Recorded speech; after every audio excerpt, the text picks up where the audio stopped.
1970 ஒரு டன் கரும்பு 90 ரூபாய், வாத்தியாருக்கு சம்பளம் 90 ரூபாய்.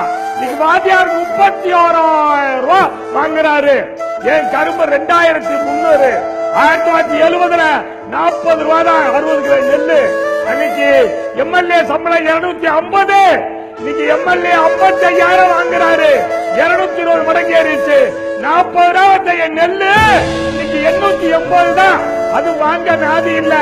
எனக்கு லாபகரமான விலை கொடுக்கல. என் நெல்லு 40 ரூபாய்க்கும் போது வங்கி மேலாளர் சம்பளம் 150 ரூபாய்.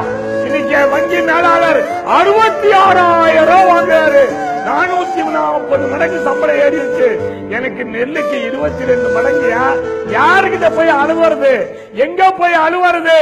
எங்க 100 ரூபாய் கொடுத்தா 25 ரூபாய் பண்ணுவோம். என் பால் 16 ரூபாயா, தண்ணி 22 ரூபாயா.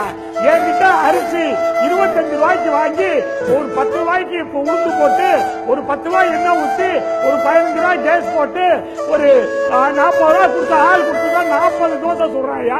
ஒரு தோசை 50 ரூபாய்ங்கய்யா. மிடில் மேன் சாப்பிடுறான். மிடில் மேனை கேட்க மாட்டேங்கிறியா ஐயா? ஆவடி குமார் ஐயா, விவசாய காப்பாத்துங்கய்யா. நீங்க இந்த மிடில் மேன் எல்லாம் பிடிச்சி உள்ள போடுங்கய்யா. தக்காளி 30 ரூபாய்க்கு வாங்குறாயா, 100 ரூபாய்க்கு விற்கிறான். மிடில் மேனை விட்டுறீங்களே, விட்டுட்டு விவசாய பாவம் அவன் என்னதான் பண்ணுவான்?